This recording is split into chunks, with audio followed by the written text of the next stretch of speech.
Dawnbringer Book 2, Chapter 3. Hearts Reunited.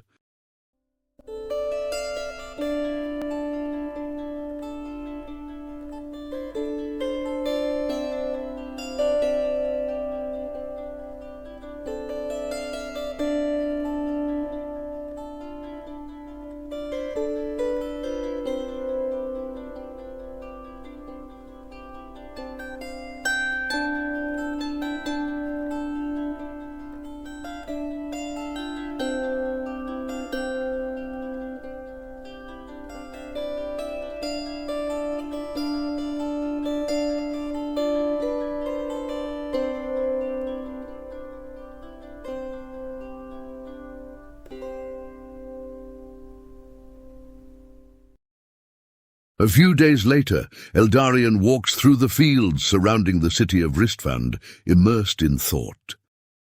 Scattered homesteads dot the landscape, simple houses of wood or stone, with thatched roofs, smoke spiraling into the clear sky from many a hearth. There are numerous livestock fenced or stabled, horses, cows, sheep, and chickens. The crop fields are few, and even these lie fallow, the spring harvest having already passed, and the early fall planting yet to come. Eldarion is concerned for these people, these innocent people, who, when the Empire draws near, will have no protection against blade and fire except the walls of their houses and the tools of their trade. He understands that they have been informed of the coming danger and know to take refuge within the walls of the city when the enemy approaches. He only hopes that they have adequate time to do this and that the enemy does not come in the dark of night while all but the city guards slumber. But there is yet hope that the people shall know long in advance of the Empire's approach, for scouts have been sent westward and northward in fair number, in the hopes of intercepting either the force marching toward Ristfand or news of their coming. As he reflects upon these things, however, Eldarion's mind is drawn inexorably toward the events that have followed upon his coming to Ristfand, his encounter with Syrian, Elmarie, and Tiliana, the fire and subsequent bearing, and Rorlane's concern and preoccupation with the affairs of the Heras and their estrangement due to this. He feels torn in so many directions and by so many different feelings. A tenderness he has rarely known stirs within his heart when he thinks of Elmarie and Tiliana, and he wishes to protect each of them always to the utmost of his ability, whatever may come. But regarding Rorlane, he feels great grief and frustration of heart, not so much with Rorlane himself and what seems to be his unnecessary concerns and interest in the leadership of Ristfand, but even more so with himself. His friend's words weigh heavy upon his heart, and they touch fears that he has carried within himself for a long time. It is true that in the moment that he was faced with the choice to save Tiliana's life, as earlier with rescuing as many from the fire as he was able, he did not hesitate. When standing face to face with pain, suffering, and loss, he did not think, did not reflect, but followed the spontaneous and deep impulse of his heart, to give everything that he had within him, everything in his power, and even his very self, to save those who needed to be saved. But now he wonders at himself and begins to doubt. Is not Rorlane perhaps right in his accusation? Who is Eldarion, after all, to imagine that he can bear the pain of others and somehow make them free?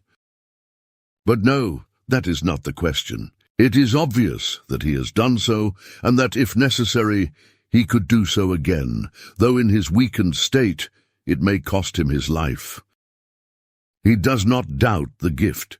So evident is it and so strongly impressed now upon his consciousness that he feels like a new man. Rather, he doubts himself and his fittingness to accept what has so evidently been entrusted to him. For to bear the suffering of others, to mediate life to those afflicted by pain and death, requires a heart that is pure and transparent, like a pane of glass, clear of all filth and obstruction, which allows the light to shine freely through. And this he cannot believe that he is. The blood has stained his hands so deeply that he fears it shall never be washed clean. And even now his heart is frail and blind, weak and wavering. The way that he failed to meet Rawlane in his time of need is proof of that. How can he claim to be worthy of this gift, to live it truly, when he cannot even listen to a friend with true presence, and offer him counsel that illumines the matters that so obviously concern him? With these things occupying his mind and heart, Eldarion makes his way back into the city and walks as far as the courtyard of the temple when he sees Syrian coming down the steps. "Ah, Eldarion," he says. "it is good to see you moving about. I assume you are back to normal?" As normal as I can be, I think. He replies. But I don't know if I will ever be the way that I was before. The weakness has all but passed, though somewhere deep in my heart and my flesh it lingers. But I feel much of my old strength returning, and if the need arises, I feel capable of wielding the sword once again. Their eyes lock for a moment, and Syrian nods knowingly. I pray only that I may wield it in service of truth and good, no matter what pressure comes upon me to wield it otherwise. Eldarion adds softly. "Do you fear that you shall go back on your resolve?" asks Syrian. I fear many things. I know my weakness and frailty, and I speak not of body but of spirit, of mind and will, and cannot trust in myself.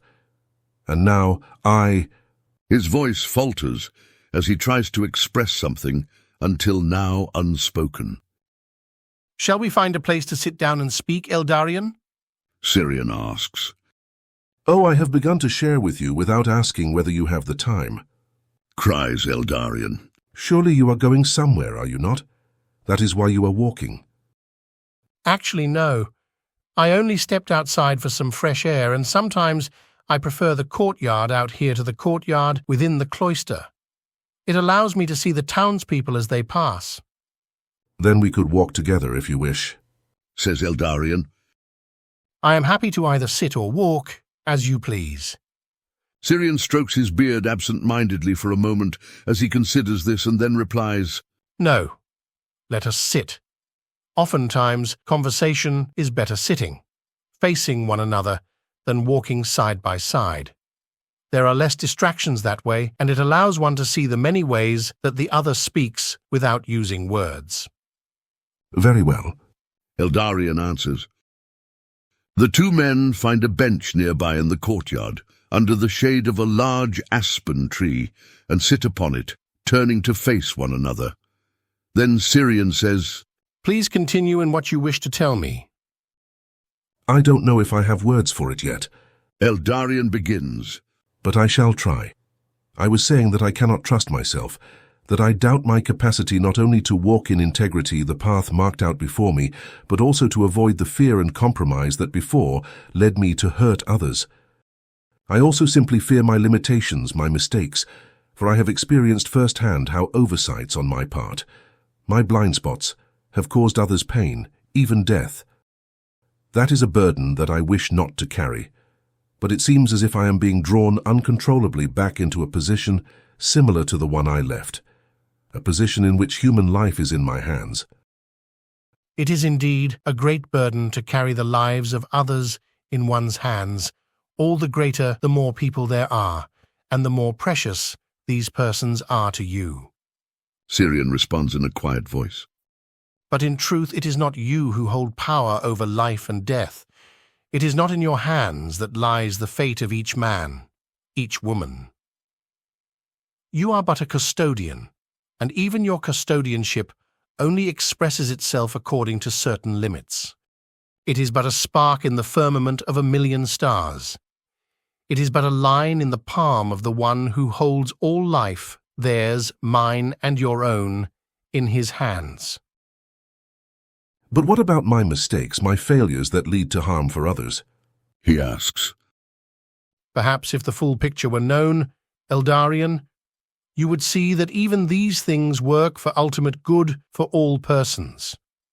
You are not the one writing the story, and it is not up to you to ensure a happy conclusion. Your very limitations, as you call them, are given to you by another. They are part of your nature, essential to who you are.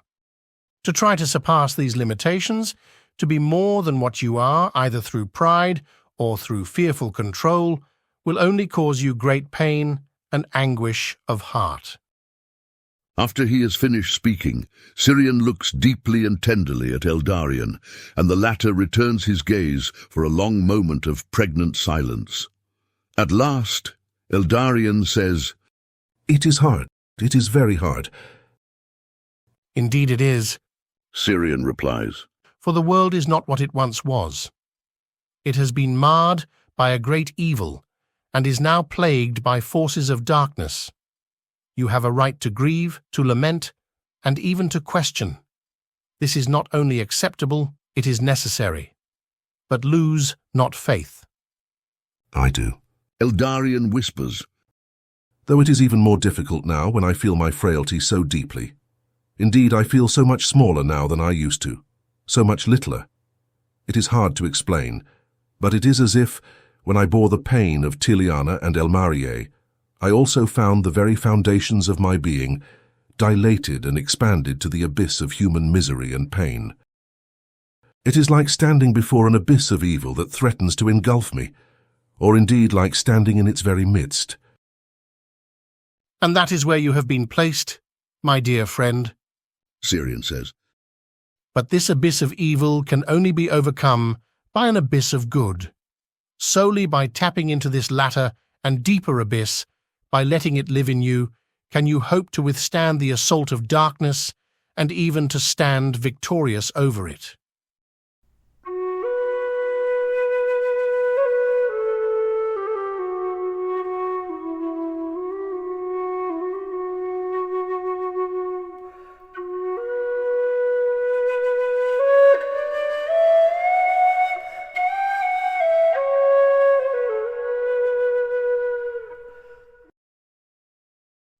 A cold rain blows in that evening, and pouring from heavy grey clouds hanging low in the sky, drenches the city and causes the streets to run with water. Eldarian is sitting in the inner courtyard when the clouds loose the burden that they carry, and he runs inside to avoid getting soaked himself. As he enters the corridor, he runs into Elmarie, literally, and knocks her off her feet. Only just in time does he extend his hand and catch her, exclaiming, "I am so sorry." No, it is quite all right. She replies, laughter in her voice. We were both running, I think. But I should know better. "And I shouldn't?" asks Eldarian. That's not what I meant. Elmarie says, and seeing the smile on his face, she adds, Stop teasing me. "Teasing you? How could I? We only just met." You know as well as I that we are far past that stage by now. "It is unusual, isn't it?" Eldarian says, his tone now becoming serious, though no less playful for that reason. That's not the word I would have chosen, but yes. She agrees. I think we should. Her voice fades. "What is it?" Well, I was wondering if we could speak again. I have some things that I would like to discuss with you, to catch up in words where the heart has gone before, as it were. I hope you understand what I mean. "Perfectly. Then, Just say the word." is this evening a good time for you? Elmarie asks. I will be out in the city most of the day tomorrow, so that won't be possible for me. Or we could speak another evening, perhaps. "It seems that I am the only person who is not occupied during the days," Eldarian says quietly. "and that too feels unusual. Though I suppose that will change in a short amount of time, and then I will miss this time of leisure and feel that it departed too soon." Sometimes the hardest work is to do nothing at all. Elmarie comments. That is what Syrian once told me. For nothing is never just nothing. Waiting, learning, listening, receiving, abiding. Often I think that such things are really the deepest activities of man. I. Eldarion replies, I came to discover that deeply, albeit with great pain in the forests of Tel Velfana. In Tel Velfana? Elmarie asks. Ah, yes. Eldarion sighs, realizing now just how deeply the heart has gone ahead of words. I suppose you should learn all of those things as well. We do indeed have a great deal to speak about. Then let us begin tonight. Dinner begins shortly, but perhaps immediately afterwards. Elmarie suggests. After dinner has concluded, Eldarion and Elmarie return to the courtyard and sit under the eave of the roof, watching the rain pour from the sky and run past them down the stone gutters built into the courtyard to prevent it from flooding. The rain has lessened slightly, and the noise now is but a calm rhythm of pitter-patters against wood and stone, and the splashing of water as it trickles off the roof and into the puddles that persist in the dips and crevices of the earth. Elmarie draws in a deep breath, as if to gather up something deep within her before trying to express it in speech, and Eldarion waits for her to begin. But she exhales without saying anything, and it is then that he senses, under the obvious comfort that she has come to feel in his presence, a certain anxiety or hesitation. He thinks that perhaps it is fear. But fear of what? Of speaking the word of the heart only to have it misunderstood or ignored? Or a fear of something else? Eldarion. She begins softly. He remains silent, waiting. My entire life, She says, beginning at last. I have been alone. I don't mean, however, a negative form of aloneness, such as that born of loneliness or loss. It is difficult to explain in words. I simply mean that I have lived in a place of aloneness, of solitude. It is like there is a secret chamber deep within the recesses of my own heart, where none dwell, nor are granted access but myself alone. But only upon coming here to Ristfund and living at the temple have I discovered fully what lives within this inner chamber. It is here that I came to name what my heart has always known. This chamber is not empty, but is occupied, and not by myself alone. She turns and looks at Eldarion for a moment before continuing. Something new, however, happened when I met you. It was small at first, only a hint or a spark.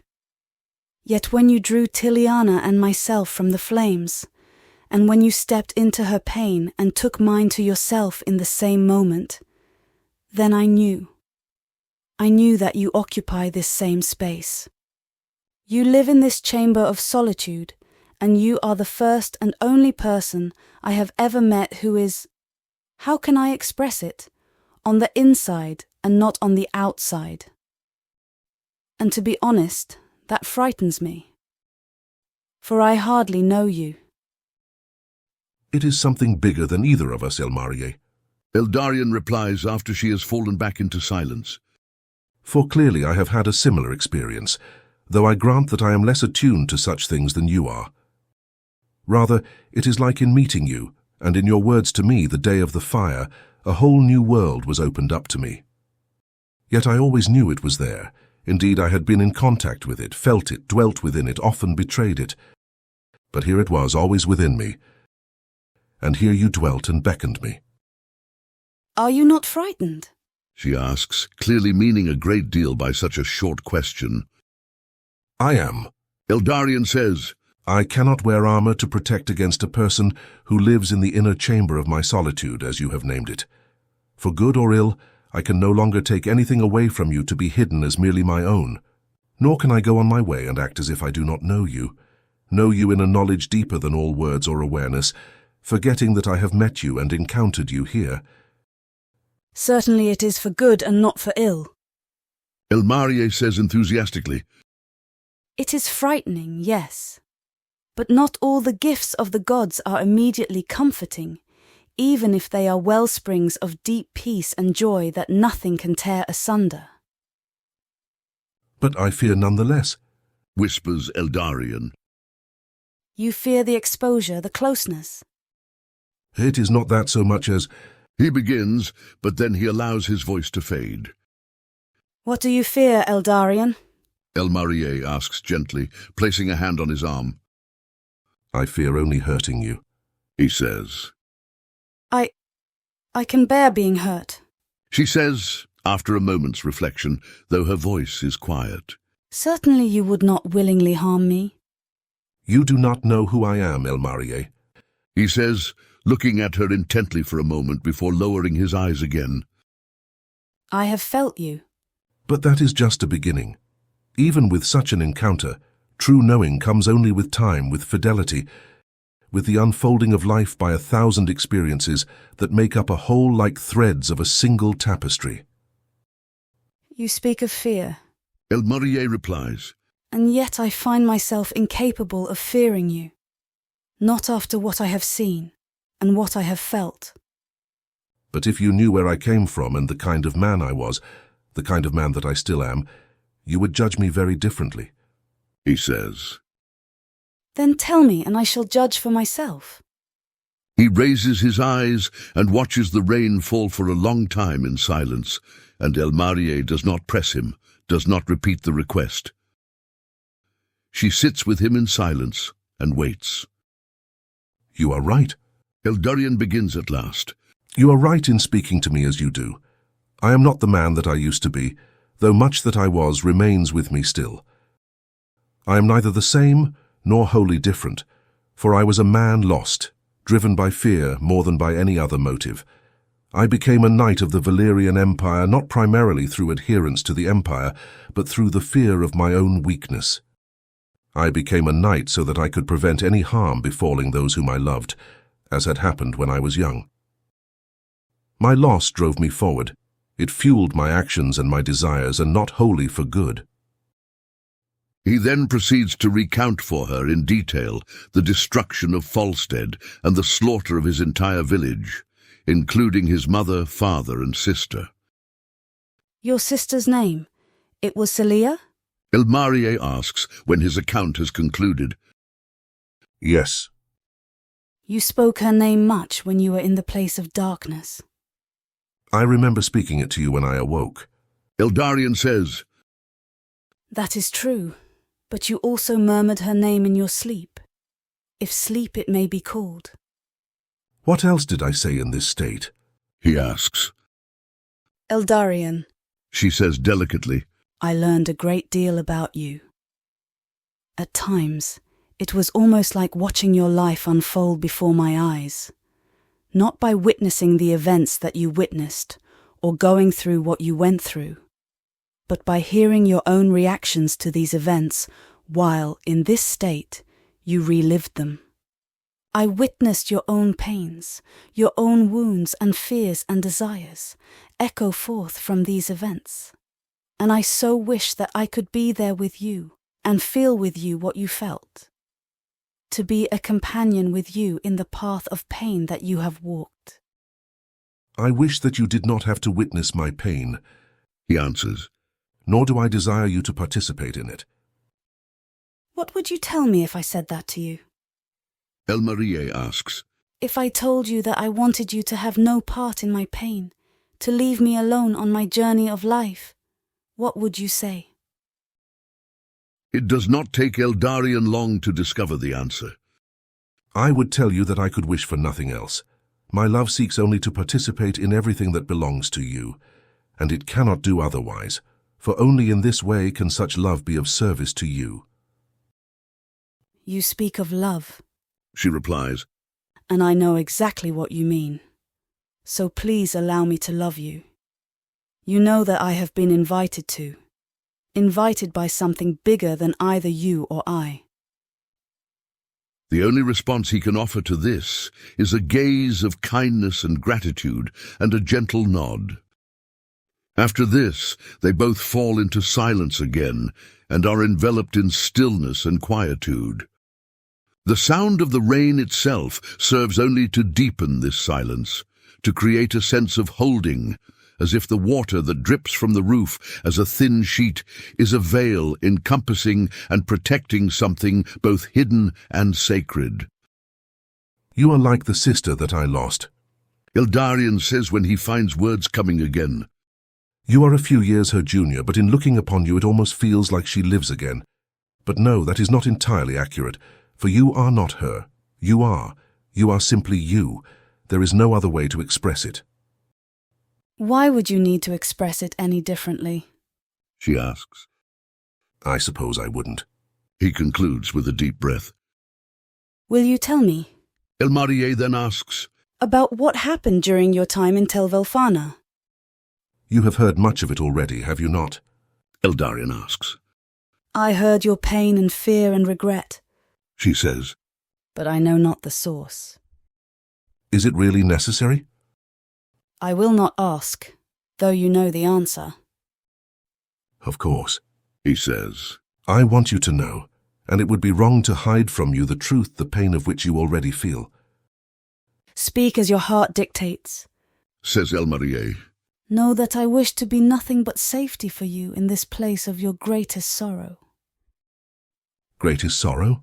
Eldarion asks, thinking immediately of the destruction of his village. But then he realizes that she is right. The loss of his family and his hometown is sorrow indeed, but the loss of his integrity has wounded him far more deeply.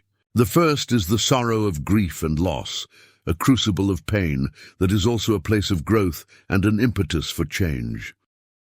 Yet the second is like a tear in the very fabric of his life, a wound that he himself inflicted on his own being, and through which darkness creeps in to accuse him in his weakness, to haunt him in his dreams, and to chain him in his aspiration to goodness. Eldarion, Says Elmarié to him when he does not continue. I know that you yearn for the light. A recognition of the darkness within you is not a betrayal of this light, but rather only part of standing with the light. Please allow me to be there with you, if for no other reason than that this wound needs to breathe in order to heal. And so he begins. Emperor Merindas IV is an emperor the likes of which we have not had for many generations. I met him once, after I had already become a knight, and yet before my departure to the lands in the east. I acted in my capacity as a knight within Telmerion itself for years, close to a decade before being sent to Tel Velfana. And the one who sent us on our way was none other than the Emperor himself. He came to congratulate us on the great achievement that we were about to undertake, the conquering of the very lands that had once put a stop to the Empire's expansion 200 years earlier. But his speech and his manner were not of virtue and honor. They were of power and glory and the desire for domination. I should have known then that the path was not a good one, but I was vowed to fidelity to the Empire and to the commands of the Emperor above all else. I told myself at the time that the situation was surely more complex, more detailed than I knew. I should trust the judgment of my superiors and should not question the wisdom of the commands of the Emperor. And while trust is indeed necessary in many things, in obedience included, this does not dispense with listening to the conviction of one's own heart and following the deeper voice that even the highest leader of men has no right to violate. But we departed and sailed for many weeks until coming to the coast of Karok, not far from the city of Elsidor. Tel Velfana lay before us, a land that we thought was ripe for the taking. We looked forward to a swift victory and a rich gain, receiving all the benefits of joining Tel Velfana to ourselves in the unity of a single empire, without realizing that many of us were nothing more than the conquered who had now become conquerors. Eldarion sighs deeply and falls silent for a long moment, lost in thought. When he speaks again, he says, For if unity is indeed possible within this world, I am certain that it is not achieved by military force, nor even by political rule. It is achieved only by goodness and truth, for the truth is one and undivided. And only in this truth can human hearts, indeed nations themselves, be united in a way that is fitting for this world and for our place within it. He looks deeply in Elmarier's eyes for a moment, as if searching within them for the courage to continue with his account. We took Elsidor without great effort, for we caught them entirely unawares. It was a slaughter, and the first time that I took human life, not in defense of the innocent, but in service of a political goal. After occupying the city and securing it as our base of operations, many smaller companies were sent into the thick woodlands to the east with the command to take and occupy any and all settlements that we came upon. I went forth, the captain of a company of 100 men, unsure of what I would do and what I would command my men to do when we happened upon such settlements. But in truth, for years this question remained unresolved because it remained untested. For many villages, hearing of our approach, sent messengers ahead of them to plead for peace and to surrender. Thus bloodshed was averted. For this my heart was relieved, though I grieved that these peaceful people, not unlike the people of my own hometown, had to face such fear and to yield to a foreign empire simply because of our superior military might. And then everything changed. Word had reached the cities to the east across the mountains of our invasion, and they marched out in force to meet us. Thus began years of brutal warfare in the forests and hills of Tel Velfana. The invasion, for all intents, was stopped, and we entered a state of survival, a game of cat and mouse, with one side being the cat 1 week and then the next being the mouse. It meant terror. It meant sleepless nights. It meant frequent deaths of soldiers on both sides and continual reinforcements supplied from the reserves to replenish this apparently never-ending absurdity of death. But these years began to change me. I was changed by what I witnessed, by what I was called upon to do to protect my men, to somehow safeguard their lives so that they could return home to the families whom they loved and who awaited them. I killed many men and ordered many more killed. And I watched as many soldiers whom I cared about were slain, or I found their bodies butchered upon the battlefield. I lost count of how many men I buried in unmarked graves in the woods. The number was great. Eventually, the forces of the Empire were able to gain an advantage, and we were commanded to push this advantage to the east, into the mountains, and further to the capital city. Part of this command was to show no mercy to any village, even if they asked for peace. Considering the combat in which we had been engaged for so long, no further risks were possible. That at least is what we were told. The enemy forces would hide among the villages, and they would catch us when we least expected it. We were to raze to the ground every village that we crossed, and to either chase the citizens from their homes or to slaughter them where they stood. I don't know if I would have followed through with such a command in the months shortly after our arrival in Tel Velfana. I truly hope not. But now, after everything that I had witnessed over the previous years, after the pain that I had borne and seen others bear, it was impossible for me to accept these orders. I thus sought to resign from my position as a captain, and with those of my men who were willing, sailed back to Telmerion. After these words, Eldarion falls silent, visibly exhausted. His face betrays immense pain, a pain so deep and so wide that Elmarier has never seen its like before. But his expression is also marked by relief and by gratitude. He knows that he has given his greatest sorrow to her, and that even in her silence, especially in her silence, she has received it. And the effect that her receiving has in the depths of his heart is far different, far deeper than what he had experienced when he spoke of these matters with the Feskar family or even with Rorlane. It is true that he has spoken far more deeply and from a deeper place of the heart than he did then. But this alone does not explain what he feels in this moment.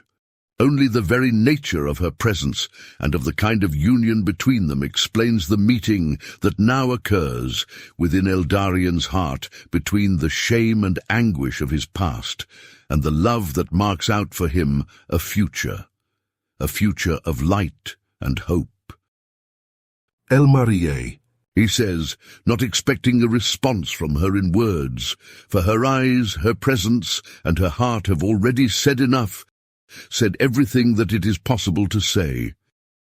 Eldarion, She says in turn, and this mutual pronunciation of names is for both a shared recognition, like a sealing of their meeting, and an acknowledgement of the sense that they both bear that each has been entrusted into the care of the other. Eldarion then draws Elmarie into an embrace, and their hearts, apart for so long, are reunited. At this moment the rain breaks, and the clouds in the west lessen, allowing the rays of the setting sun, radiantly visible in the air, to bathe the city in light and to fill the inner courtyard with their vibrancy and color.